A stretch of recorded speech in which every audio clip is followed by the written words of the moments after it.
Hello friends, welcome to my channel Ekta study centre Sulempur.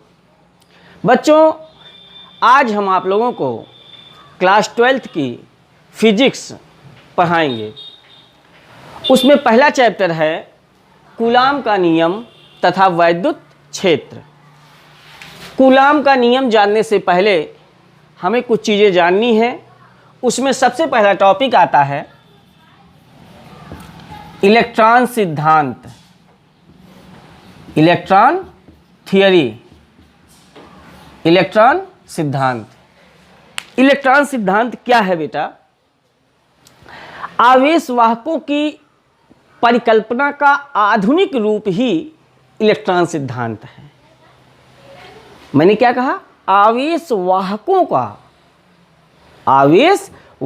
का आधुनिक रूप ही क्या है? इलेक्ट्रॉन थियरी है। इलेक्ट्रॉन थियरी कहाँ से आती है, कैसे उत्पन्न होता है, क्या क्या इसमें होता है, मैं आपको सारी बातें बता दूं। बेटा, इलेक्ट्रॉन सिद्धांत में हम सभी लोग जानते हैं कि कोई भी वस्तु हो या कोई भी पदार्थ हो, वो सभी परमाणुओं से मिलकर बना होता है।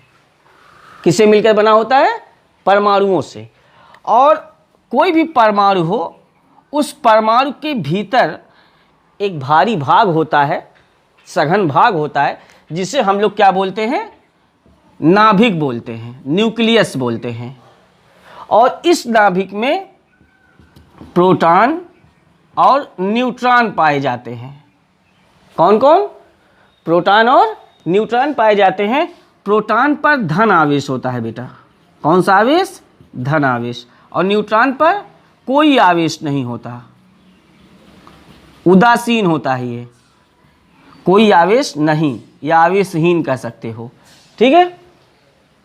हाँ, प्रोटॉन पे धन आवेश होता है, न्यूट्रॉन पे कोई आवेश नहीं। और यही दोनों कण इस नाभिक में पाए जाते हैं। इसी वजह से नाभिक कौन सा आवेश होता है? नाभिक पर धन आवेश होता है, नाभिक धन आवेशित होता है। हाँ, इसमें पूरे परमाणु में एक तीसरा कण भी पाया जाता है, जो इस नाभिक के चारों ओर विभिन्न कक्षाओं में चक्कर लगाता है। वो कण है जिसका नाम है इलेक्ट्रॉन। क्या नाम है? इलेक्ट्रॉन। और इस इलेक्ट्रॉन पर बेटा ऋण आवेश होता है। क्या होता है? ऋण आवेश होता है, ऋण आवेशित होता है। कोई भी परमाणु हो, उस परमाणु में धनावेश है, देख रहे हैं आप, और ऋण आवेश है। जितना प्रोटॉन पे आवेश होता है, उतना ही आवेश इलेक्ट्रॉन पर होता है। इसी वजह से अब न्यूट्रॉन पे कोई आवेश तो है नहीं, तो पूरा परमाणु उदासीन होता है, वैद्युत का उदासीन होता है। कैसे? क्योंकि जितना धनावेश है परमाणु में, उतना ही ऋणावेश होता है। जितने प्रोटॉन होते हैं, उतने ही उस परमाणु में इलेक्ट्रॉन होते हैं। इसी वजह से पूरा परमाणु विद्युत का उदासीन होता है। अब बात ये समझना है हमको कि अगर हम इस पे इलेक्ट्रॉनों की संख्या को बढ़ा दें, तो ये पूरा परमाणु क्या हो जाएगा? तो जाहिर सी बात है यार कि अगर इलेक्ट्रॉन बढ़ेंगे तो पूरा परमाणु ऋण आवेशित हो जाएगा, क्योंकि ऋण आवेशों की संख्या बढ़ जाएगी इस पे। और अगर हम इसमें से इलेक्ट्रॉन निकाल लें तो परमाणु पूरा हमारा धन आवेशित हो जाएगा। क्या हो जाएगा? धन आवेशित। क्यों? क्योंकि उस ऋण आवेशों की संख्या कम हो जाएगी। तो इस तरह से अब आप सोचें, प्रोटॉन बढ़ा दें, प्रोटॉन घटा दें, तो प्रोटॉन को बेटा नाभिक से हटाना आसान नहीं है। इसी वजह से प्रोटॉन इधर उधर नहीं हो सकता, निकाला और डाला नहीं जा सकता किसी भी परमाणु में। ठीक है। तो प्रोटॉन प्रबल नाभिकीय बल के कारण प्रोटॉन और न्यूट्रॉन नाभिक में बंधे होते हैं। हाँ, लेकिन इलेक्ट्रॉन जो होता है बेटा, वो इलेक्ट्रॉन विभिन्न कक्षाओं में चूंकि चक्कर लगाता है, जो इलेक्ट्रॉन नाभिक के पास में होता है उस पर प्रबल आकर्षण बल होता है, और जो नाभिक से दूर होता है उस पर आकर्षण बल का मान धीरे धीरे कम होता जाता है, जिससे थोड़ा सा बल लगा करके हम उस इलेक्ट्रॉन को उसकी कक्षा से अलग कर देते हैं, ठोक करके, थोड़ा सा ताप बढ़ा करके, पीट करके उसे अलग कर देते हैं, जो मुक्त इलेक्ट्रॉन कहलाता है। ठीक है। तो मुक्त इलेक्ट्रॉन को ही किसी भी परमाणु में प्रवेश कराया जा सकता है, या किसी भी परमाणु से उसको निकाला जा सकता है। तो हम लोगों ने देखा कि इलेक्ट्रॉनों के घटने पर धनावेशित हो जाएगा परमाणु, और परमाणु पर इलेक्ट्रॉन के बढ़ने से वो परमाणु ऋणावेशित हो जाता है। तो किसी वस्तु का ऋणावेशित होना या धनावेशित होना वो इलेक्ट्रॉनों की संख्या पर निर्भर करता है कि इलेक्ट्रॉन कितना उसमें आ रहे हैं या उसमें से कितना जा रहे हैं। ठीक है बेटा, इलेक्ट्रॉन के आवेश को स्मॉल ई से दिखाते हैं। किसे दिखाते हैं? स्मॉल ई से। इसका मान जो है 1.6 × 10⁻⁻19 कूलाम होता है। अब ये कूलाम क्या है? कूलाम जो है बेटा ये आवेश का मात्रक है, आवेश का मात्रक है कूलाम, और कूलाम का सिंबल है सी, कैपिटल सी। कूलाम को हम कैपिटल सी से दिखाते हैं। कोई प्रॉब्लम नहीं। प्रकृति में सबसे छोटा आवेश का जो कोई मात्रक है तो वो स्मॉल ई ही है। ठीक है, बात समझ में आनी चाहिए कि अगर हम किसी भी परमाणु पे इलेक्ट्रॉन को, किसी भी परमाणु में इलेक्ट्रॉन को डालना चाहते हैं तो कितना डाल सकते हैं उसमें? 1.5 ई, 2.5 ई, 3.5 ई। क्या कुछ ऐसा इसमें लगा सकते हैं? तो नहीं लगा सकते। क्यों? क्योंकि इलेक्ट्रॉन दशमलव में नहीं हो सकता। हम उसे 1 इलेक्ट्रॉन उस पर बढ़ा दें, 2 इलेक्ट्रॉन बढ़ा दें, 3 इलेक्ट्रॉन बढ़ा दें या 4 इलेक्ट्रॉन घटा दें, कुछ ऐसा भी हम इलेक्ट्रॉनों को या पूर्ण गुरज के रूप में इस तरह से किसी भी परमाणु से या तो निकालते हैं या उसमें डालते हैं, जिससे उसका ये पता चल सकता है कि वो धनावेशित है कि ऋणावेशित है। बात समझ रहे हो? ठीक है। इलेक्ट्रॉन का जो आवेश होता है मैंने यहाँ लिख दिया। प्रोटॉन का जो आवेश होता है वो इतना ही होता है बेटा, बस वो प्लस में होता है और ये माइनस में होता है। लेकिन जब हम न्यूमेरिकल में यूज करते हैं, आंकिक सवाल लगा रहे होते हैं, तो ये सब प्लस में ही यूज कर दिया जाता है। एक कण और आता है जिसको आपको याद करना है, कभी कभी कंपटीशन में भी पूछा गया है कि अल्फा कण पर आवेश कितना होता है। तो ये अल्फा कण पर जो आवेश होता है बेटा वो प्रोटॉन का 2 गुना होता है, +2 ई होता है। तो +2 ई का मान 1.6 × 10⁻⁻19, 16 दूना 32 हो जाएगा, 3.2 × 10⁻⁻19 कूलाम। ये आप याद रखिएगा, प्लस में होता है। अल्फा कण पर जो चार्ज होता है +3.2 × 10⁻19 कूलाम होता है। इसको आप सभी लोग याद रखिएगा, धन आवेश होता है। ठीक है, तो इस तरह से इलेक्ट्रॉन थियरी में हम लोगों ने बहुत कुछ जान लिया कि किसी भी परमाणु को या किसी भी वस्तु को धनावेशित या ऋणावेशित अगर हमें होना है तो वो इस तरह से होगा। हाँ, अगर हम कहें किसी पदार्थ पर प्रोटॉन इलेक्ट्रॉनों की संख्या ई है, ठीक है, अगर हम उसमें 2 इलेक्ट्रॉन और डाल दिए तो 2e हो गया, 3 इलेक्ट्रॉन डाल दिए तो उस पर आवेश कितना हो गया? 3e हो गया। लेकिन कौन सा हुआ? ये ऋण आवेश हुआ, क्योंकि इलेक्ट्रॉन बढ़ रहा है। 4e हो सकता है ऐसे, तो 4e जो आवेश है उस पर वो कैसा है? वो ऋण आवेशित है। लेकिन अगर हमने 4 इलेक्ट्रॉन निकाल लिया उसमें से तो 4e उस पर धन आवेश आ जाता है। इसी आधार पर यदि हम किसी भी वस्तु में से n इलेक्ट्रॉन निकाल लें तब उस पर आवेश जो होता है वो ne हो जाता है। किसी भी वस्तु में से अगर n इलेक्ट्रॉन निकाल लें तो उस पर आवेश ne हो जाता है, और वो कैसा होता है? आप उस वस्तु का आवेश अब कैसा हो जाता है? ऋण आवेश हो जाता है। लेकिन अगर यही n इलेक्ट्रॉन उस वस्तु में डाल दिए, n इलेक्ट्रॉन की अधिकता हो गई, तो ऐसे केस में उस पर आवेश ne हो जाएगा। नहीं, निकाल लिए तो उस पर धन आवेश आएगा यार, क्योंकि इलेक्ट्रॉनों की संख्या क्या हो जाएगी? इलेक्ट्रॉनों की संख्या घट जाएगी जब, तो उस पर धन आवेश आ जाएगा। और अगर हम उस पर इलेक्ट्रॉन डाल दिए तब उस पर क्या आएगा? ऋण आवेश आ जाएगा। ठीक है, ये बात समझिएगा आप लोग। मतलब कुल मिला के किसी वस्तु पर इलेक्ट्रॉन बढ़ जाए, इलेक्ट्रॉनों की संख्या बढ़ जाए, तब उस पर ऋण आवेश हो जाता है, और इलेक्ट्रॉनों की संख्या घट जाए तब उस पर धन आवेश हो जाता है। कुछ एग्जाम्पल मैं आपको दूं, कभी कभी क्वेश्चन में पूछा जाता है, एक वस्तु है जिसमें 500 इलेक्ट्रॉनों की कमी है, 500 इलेक्ट्रॉनों की कमी है, तो बताइए इस पे आवेश की मात्रा कितनी है और आवेश की प्रकृति कितनी है? तो 500 इलेक्ट्रॉनों की कमी, ये 500 इलेक्ट्रॉनों की कमी ही देखते आप समझ जाओगे कि यार उस पर धन आवेश है, क्योंकि इलेक्ट्रॉन कम होने का मतलब है कि उस वस्तु पर धन आवेश का होना। और 500 इलेक्ट्रॉनों की कमी है तो आवेश की मात्रा कितनी है, कितना धन आवेश उस पर हो जाएगा। तो चूंकि 500 इलेक्ट्रॉन घट गए हैं तो 500 ई हो जाएगा। मैंने यहाँ बताया था 4 इलेक्ट्रॉन निकल जाए, 3 इलेक्ट्रॉन निकल जाए, n इलेक्ट्रॉन निकल जाए या n इलेक्ट्रॉन आ जाए तो n ई होता है। तो ठीक वैसे 500 इलेक्ट्रॉन की कमी है तो 500 ई उस पर आवेश हो जाएगा। अब ई का मान हम सभी लोग जानते हैं, ये मान रख करके 500 में गुणा कर देंगे, उतना कूलाम आवेश उस वस्तु पर आ जाएगा और आवेश की प्रकृति धन आवेशित होगी। कभी कभी एक छोटा सा क्वेश्चन आता है 7n14 पर आवेश हमें ज्ञात करना है, आवेश का मान ज्ञात करना है। तो बेटा हमने यहाँ इलेक्ट्रॉनों के संदर्भ में फार्मूला लगाया है 7n14। 7 जो है ये परमाणु क्रमांक है नाइट्रोजन का, ठीक है। तो परमाणु क्रमांक जो होता है, एटॉमिक नंबर जो होता है, वो नंबर ऑफ प्रोटॉन्स होते हैं, प्रोटॉनों की संख्या होती है। और हमने अभी अभी आपको पढ़ाया था कि जितना प्रोटॉन होते हैं किसी भी परमाणु में उतना ही इलेक्ट्रॉन होते हैं। तो इसमें कितने इलेक्ट्रॉन हो जाएंगे, 7 हो जाएंगे। तो इस पे आवेश कितना हो जाएगा, 7 ई हो जाएगा। और ई का मान आप जानते हो 7 से और ई के मान में गुणा करके उतना कूलाम आवेश उस पर आ जाता है, ठीक है। तो इस तरह से आप लोगों ने इलेक्ट्रॉन थियरी पूरा समझ लिया है। कैसे इस पे क्वेश्चन आता है मैंने थोड़ा बहुत एग्जाम्पल भी दे दिया है। कहीं कहीं इलेक्ट्रॉनों की कमी, कहीं कहीं इलेक्ट्रॉनों की अधिकता करके एक आध नंबर में क्वेश्चन आपसे बोर्ड में पूछ लेता है, या कंपटीशन में तो बड़े आराम से आपसे एक नंबर में थोड़ा सा क्वेश्चन होता है, आराम से कैलकुलेशन भी होता है इसका। नीट के एग्जाम में या और एग्जाम में आपसे पूछा जा सकता है।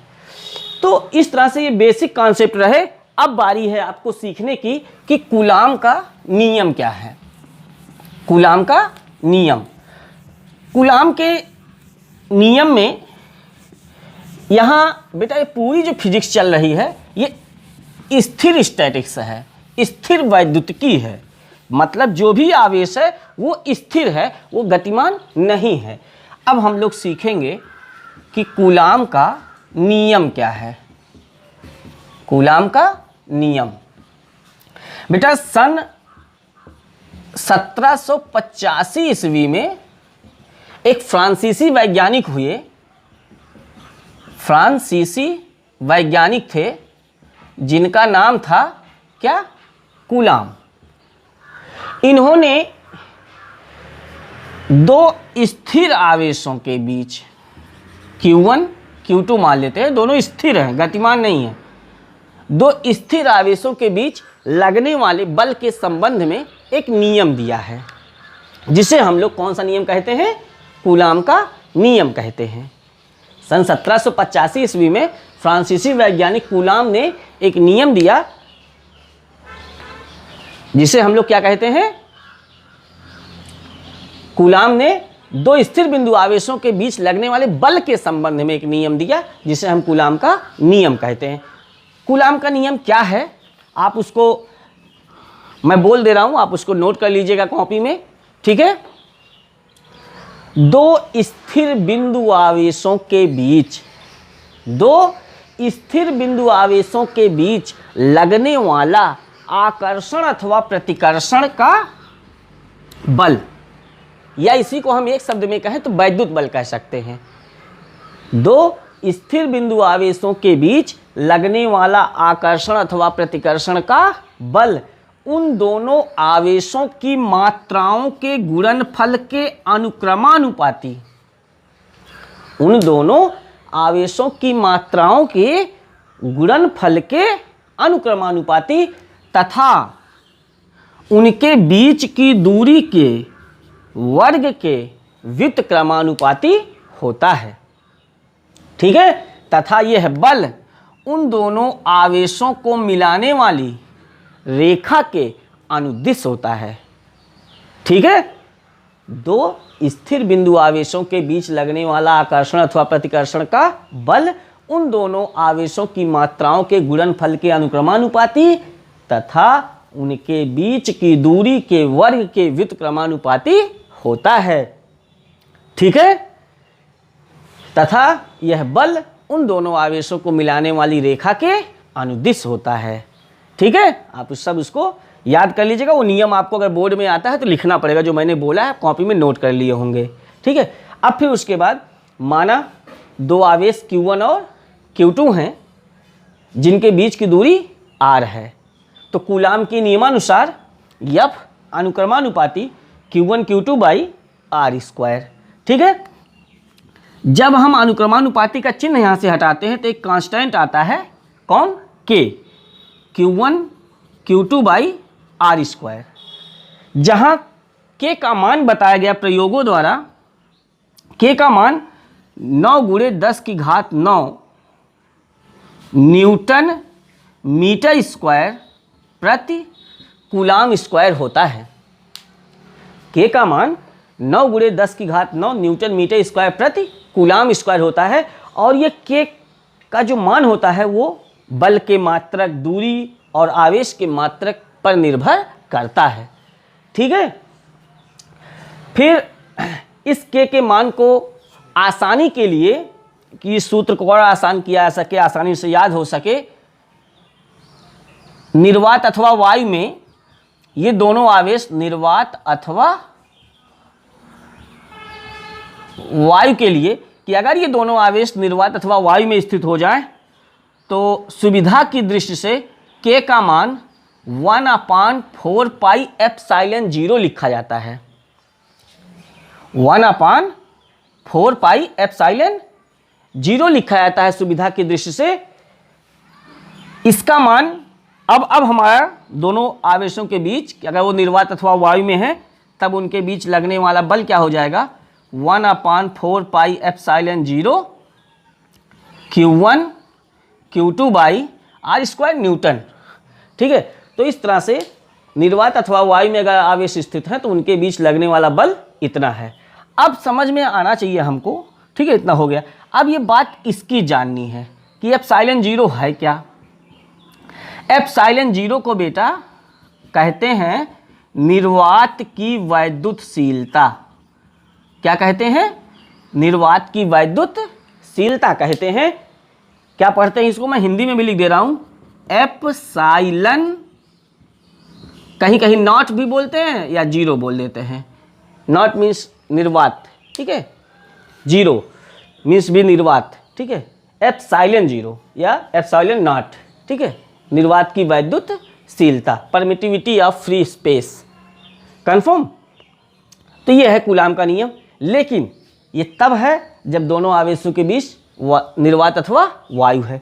अगर इन दोनों आवेशों के बीच कोई परावैद्युत माध्यम, अब एक शब्द और नया नया आ गया, परावैद्युत माध्यम। परावैद्युत माध्यम क्या क्या हो सकते हैं? लकड़ी, कोई कुचालक पदार्थ, कुचालक पदार्थ, तेल, कागज, मोम, ये सब बेटा एग्जाम्पल हैं परावैद्युत पदार्थ के, ठीक है। अगर इन दोनों आवेशों के बीच कोई परावैद्युत पदार्थ रख दिया जाए तो परावैद्युत पदार्थ का एक होता है परावैद्युतांक। परावैद्युत पदार्थ का एक कांस्टेंट रखा था परावैद्युतांक। ये परावैद्युतांक अगर K मान लें, K माना जाता है, तो इन दोनों आवेशों के बीच लगने वाले बल का फार्मूला जो हो जाता है 1/4 pi epsilon 0 K Q1 Q2 by r square Newton आता है तब सूत्र। ये कूलाम का नियम आप पढ़ रहे हो कि अगर दो स्थिर बिंदु आवेश निर्वात अथवा वायु में है तब उनके बीच लगने वाला फार्मूला ये यूज करना है। और अगर दोनों आवेशों के बीच कोई परावैद्युत पदार्थ रखा हुआ है तो उनके बीच लगने वाला वैद्युत बल ये यूज करना है, ठीक है।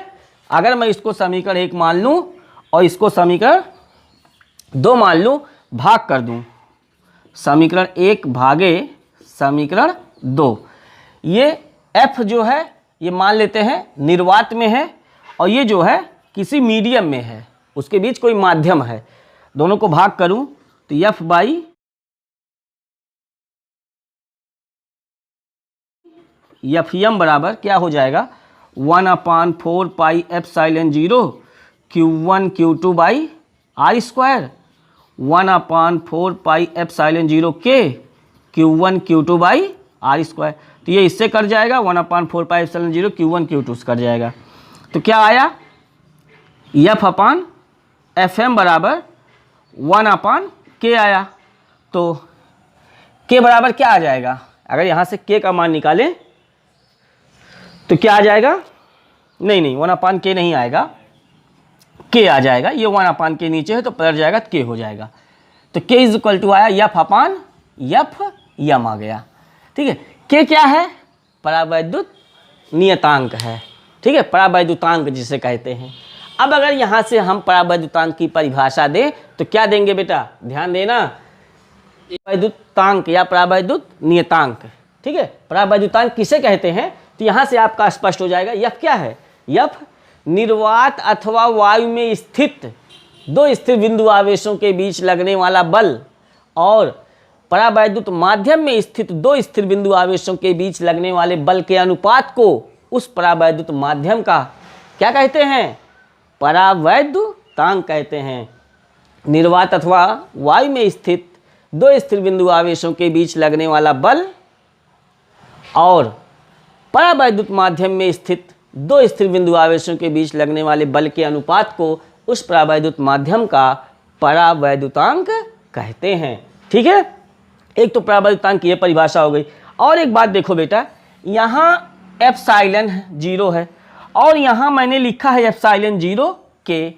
एक चीज़ और इसमें से निकलता है कि जब कोई दो स्थिर बिंदु आवेश परावैद्युत माध्यम में रख दिए जाएं तो एप्सिलॉन 0 के को केवल एप्सिलॉन लिखा जा सकता है।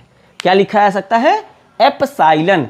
एप्सिलॉन क्या है, एप्सिलॉन परावैद्युत माध्यम की वैद्युशीलता है और एप्सिलॉन 0 निर्वात की वैद्युशीलता है और ये एप्सिलॉन परावैद्युत माध्यम की वैद्युशीलता है। तो यहाँ से अगर हम k का मान निकालें, मतलब इसी सूत्र को हम ऐसे लिख सकते थे 1/4 pi epsilon Q1 Q2 by r²। F बराबर इसी फार्मूले को, माध्यम की वैद्युशीलता को, एप्सिलॉन 0 k ना लिखते तो। ठीक है, तो यहाँ से अगर एप्सिलॉन 0 k को हम एप्सिलॉन लिखते तो k बराबर एप्सिलॉन बटे एप्सिलॉन 0। यहाँ से एक डिफिनीशन और निकाल सकते हैं हम लोग। क्या निकाल सकते हैं, परावैद्युत माध्यम की वैद्युशीलता और निर्वात अथवा वायु की वैद्युशीलता के अनुपात को उस परावैद्युत माध्यम का परावैद्युतांक कहते हैं। ठीक है, तो ये आप लोग याद कर लेंगे, परावैद्युत माध्यम की वैद्युशीलता और निर्वात अथवा वायु की वैद्युशीलता के अनुपात को उस परावैद्युत माध्यम का परावैद्युतांक कहते हैं। नोट कर लेना डेफिनेशन। ठीक है, तो चलिए आप लोगों ने इलेक्ट्रॉन थियरी, कूलाम का नियम पूरा समझ लिया है बढ़िया से। आवेश का मात्रक कूलाम होता है, प्रोटॉन का आवेश, ये सारी बातें मैंने आपको पढ़ा दिया है, आप नोट्स बना रहे होंगे। ठीक है, अब हम लोग समझेंगे थोड़ी सी बातें, इसमें और समझेंगे, रह गया है। कभी कभी कंपटीशन में भी कई बार पूछा गया, एग्जाम में भी कई बार पूछा गया, नीट के एग्जाम में भी कई बार ये आ चुका क्वेश्चन। यहाँ पे बच्चे कंफ्यूज हो जाते हैं, मात्रक क्या है। और यूपी बोर्ड में विकल्प में तो कई बार आया है, मैंने देखा है अपने कैरियर में। अभी मैंने k का मान इतना बताया 1/4 पाई एप्सिलॉन 0 और k का मान मैंने कितना बताया था 9 × 10⁹ न्यूटन मीटर स्क्वायर प्रति कूलाम स्क्वायर। ठीक है, प्रति का मतलब मैं यहाँ बटे लिख दे रहा हूँ, आप समझ लीजिएगा, इतना बटा कूलाम स्क्वायर। अब यहाँ से मैं कैलकुलेशन करना चाहूँ कि एप्सिलॉन 0 का मान कितना होता है, तो चलो एप्सिलॉन 0 का मान कैलकुलेशन करते हैं कितना होता है। यहाँ से क्रॉस मल्टीप्लाई कर लो तो एप्सिलॉन 0 × 9 × 10⁹ न्यूटन मीटर स्क्वायर है ना, और यहाँ 4 पाई भी है, और यहाँ कितना आ जाएगा, केवल कूलाम स्क्वायर का 1 में गुणा करोगे कूलाम स्क्वायर। तो यहाँ से एप्सिलॉन 0 बराबर कितना हो जाएगा, यहाँ मान लो 1 है और ये सब नीचे आ जाएगा 4 पाई और गुणे 9 × 10⁹ और यहाँ रहेगा ऊपर कूलाम स्क्वायर और ये सब नीचे आ जाएगा न्यूटन मीटर स्क्वायर। अब इसको कैलकुलेशन में लाया जाए, 9 × 4 = 36 हो जाएगा, गुणे 3.14 गुणे 10⁹ coulomb square newton metre square. अब 36 का इसमें गुणा कर लेंगे, 6 चौक को 24, 6 के 6 2 8, 6 त्रिक 18, 3 चौक 12, 1 3 1 के 3 1 4, 3 त्रिक का 9, 4 8 2 10, 8 4 12 1 13, 9 1 10 1 11 और 2 अंक पे दशमलव। तो आया कितना, इसको ऊपर ले जाएंगे तो 1 गुणे 10 की घात -9 और यहाँ आया 113.04 और यहाँ मात्रक क्या निकल रहा है, कूलाम स्क्वायर बटे न्यूटन मीटर स्क्वायर। ठीक है, अब यहाँ 113 है और यहाँ 100 है तो भाग होगा नहीं, तो ऐसा करते हैं 3 जीरो ऊपर बढ़ाते हैं, 3 जीरो नीचे। जैसे देखो 1 2 जीरो बढ़ाया, 100 हो गया। 100 में 113 से भाग तो कर नहीं पाओगे, जब 100 में 113 से भाग नहीं हुआ तो 1 जीरो और बढ़ा लो, 1000 में 113 से भाग हो जाएगा आराम से, गुणे 10 की घात -9 और 113.04 गुणे 10 की घात। अब यहाँ 3 जीरो बढ़ाने का मतलब 1000 यहाँ बढ़ा है तो 10 की घात 3 यहाँ लगा दे रहे हैं। अब 113 से इसमें जब भाग करेंगे तो 8.85 के करीब आएगा और इसको ऊपर ले जाएंगे तो 10 की घात -12। क्या आया मात्रक, कूलाम स्क्वायर प्रति न्यूटन मीटर स्क्वायर। किसका मान, एप्सिलॉन 0 का मान। तो ये आप लोग याद कर लेंगे, कभी कभी हर बार पूछा जाता है, यही मात्रक बदल दिया जाता है उल्टा सीधा इसी में और बच्चे कंफ्यूज हो जाते हैं। तो एप्सिलॉन 0 का मान होता है 8.85 गुणे 10 की घात -12 कूलाम स्क्वायर प्रति न्यूटन मीटर स्क्वायर। ठीक है, तो इस तरह से एप्सिलॉन 0 का मान भी आप लोगों ने देख लिया। अब बारी है आपके सीखने की कि वैद्युत क्षेत्र क्या होता है और वैद्युत बल रेखाएं क्या होती है। अब हम इसकी ओर बढ़ेंगे। कूलाम का नियम जो न्यूमेरिकल आसानी से आ जाएंगे पेपर में, आप इस पे लगा लेंगे, न्यूमेरिकल में पढ़ाऊंगा भी। ठीक है, तो अगला टॉपिक होगा हमारा वैद्युत क्षेत्र तथा इलेक्ट्रिक फील्ड। हमारे चैनल को सभी लोग लाइक शेयर और सब्सक्राइब जरूर करें। Thank you.